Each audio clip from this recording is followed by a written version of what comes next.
Die Rheinnixen is a romantic opera in 4 acts by Jacques Offenbach. The original libretto by Charles-Louis-Etienne Nuitter was translated into German by Alfred and Wolzogen. The Elves song from Die Rheinnixen was later used in the Tales of Hoffmann, where it became the Barcarolle. In the Giulietta act, Conrad's drinking song was also reused in the same act.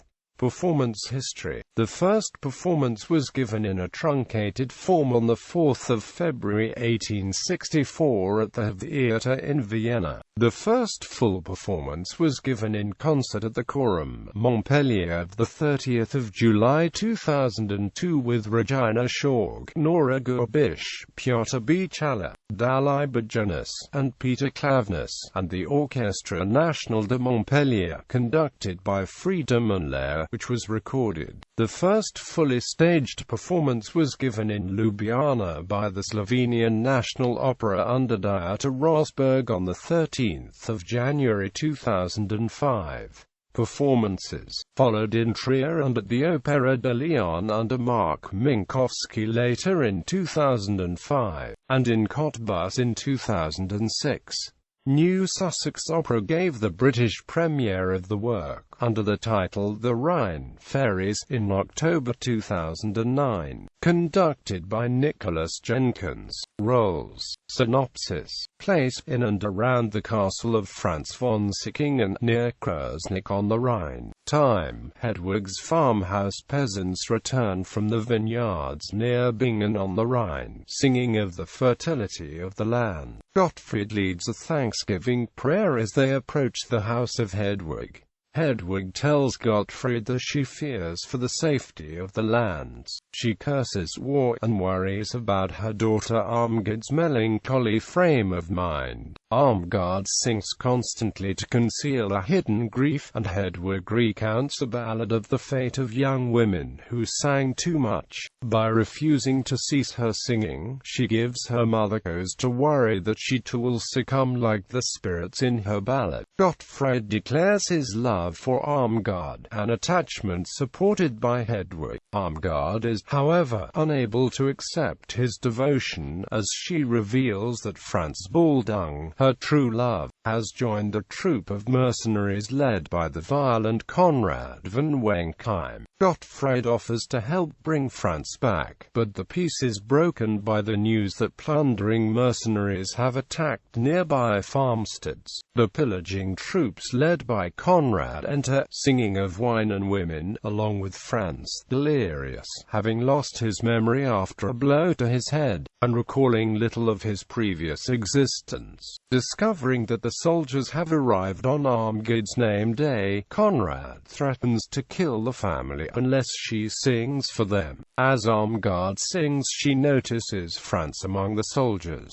Franz begins to recover his memory, slowly awakens to his past and wants to intervene. Having sung the "That a Landslide," Armgard faints, and Franz recognizes her. Inside Hedwig's farmhouse, Gottfried and the women lament the death of Armgard. The folk legend decrees that Armgard's ghost will go off at dusk to join elves at the enchanted stone in the forest. Hedwig reveals to Gottfried that she was abandoned by the father of Armgard. She hurries to the forest, hoping to find Armgard's shadow, swiftly followed by Gottfried. Franz enters and sings of his love. Then Conrad also arrives, forcing Franz to come away to attack Abenberg Palace. Gottfried has been captured and will be bribed to guide them to it. At nightfall, Armgard, alive but in a trance, passes through the scene, wanting to save Franz.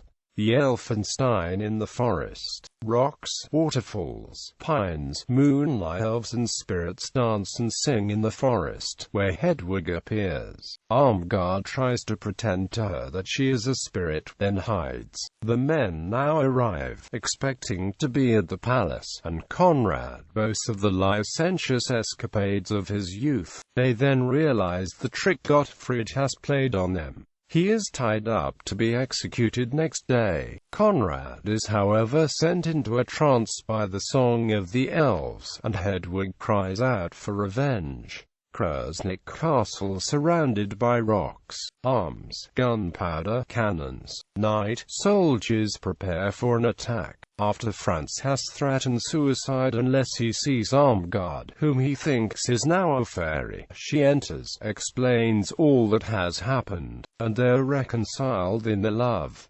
She tells him that the troubles have been a dream and the suffering will give way to renewed love. They leave. Hedwig is dragged in by soldiers. After interrogation, she and Conrad recognize each other and she reveals that he is Armgard's father. He thinks he has killed her by forcing her to sing. Gottfried is brought in chains, but once his captors have gone, Conrad frees him. Armgard, Franz, Hedwig, and Conrad decide to flee together, but the mercenaries rush in. The elves cast a spell, after which some fall into a ravine, while others go off into the next valley. The palace, the local people and local fatherland are all saved. Musical highlights. Rodney Milnes notes several musical highlights in the score. The overture, with the calm Barcarolle contrasted with warlike music, Armgard's Vaterlandslide and Franz's entrance aria in Act 1. Franz's 12/8 romance with horn plus a trio bouffe for three men in Act 2, the ballet music and a duet for mother and daughter in Act 3, and two powerful duets in the last act.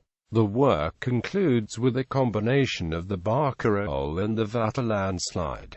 Its text is recordings. Offenbach.The Effet du Rhine, Orchestre National de Montpellier, conductor Friedemann Lehr.